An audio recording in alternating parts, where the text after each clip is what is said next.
Be ready. 5 seconds.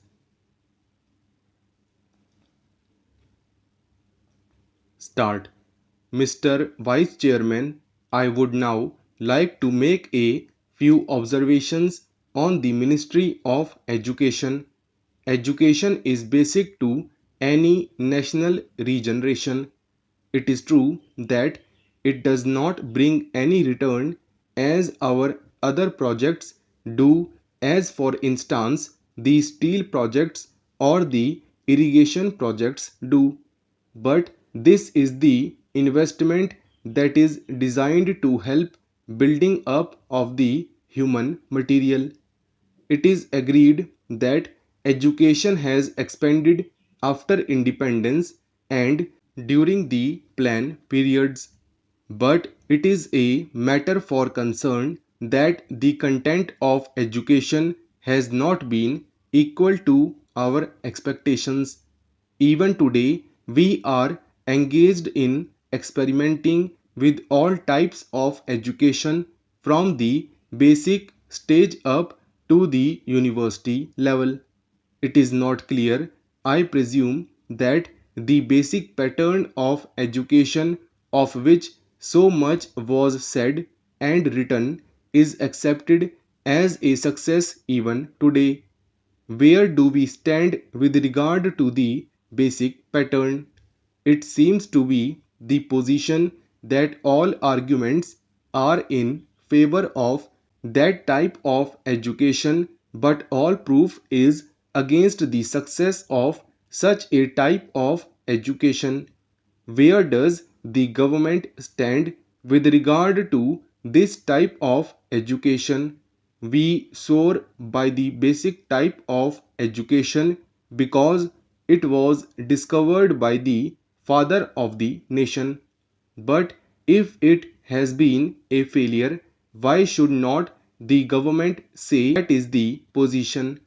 Then again, take secondary education and also collegiate education.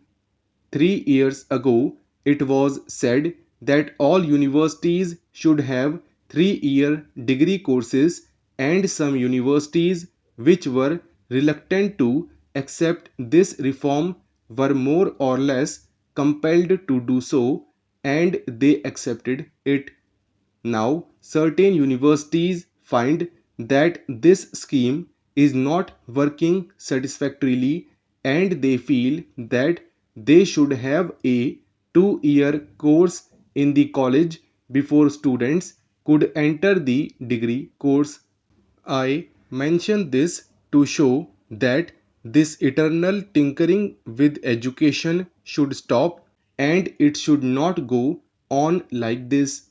This uncertainty is not only with regard to the main objective of education, the main structure of education from the primary to the collegiate level, but also with regard to the courses of studies, and also with regard to the language or medium of instruction. Mr. Chairman, up to the secondary stage, it has been accepted that the medium of instruction should be the regional language. The National Integration Council, however, stated that if universities are to exchange professors, if they have to develop freely, then there should be the common medium of instruction, namely English and Hindi. Now, at the latest National Integration Council meeting, we are told that the medium of instruction in the colleges should also be the regional language ultimately, and if that comes to pass, I ask, how will national integration be achieved? It is permissible to envisage a stage if the scheme of the National Integration Council is implemented where different universities have different media of instruction, and the men that will be drawn from these universities will have to man the judiciary of the land, and the All India services, but they will not be able to serve in a state other than the one in which they were educated. How can integration be achieved? We are working at cross purposes. It is time that a high power body was appointed to hammer out a national scheme of education having integration as the basic aim and to implement it systematically. The present method of meddling at every stage of education, the present climate in which we are not clear about the medium of instruction at different stages is causing concern to the parents, to the pupils, and weakening the country in the process. This is a major problem at this stage of the development of the country. Then, Mr. Vice Chairman, I would pass on to the Ministry of Transport and Communications. According to this ministry, we are to build a system of national highways, provincial or state highways, an integrated system of communications from the village upwards, but the central government is concerned with the construction of national highways.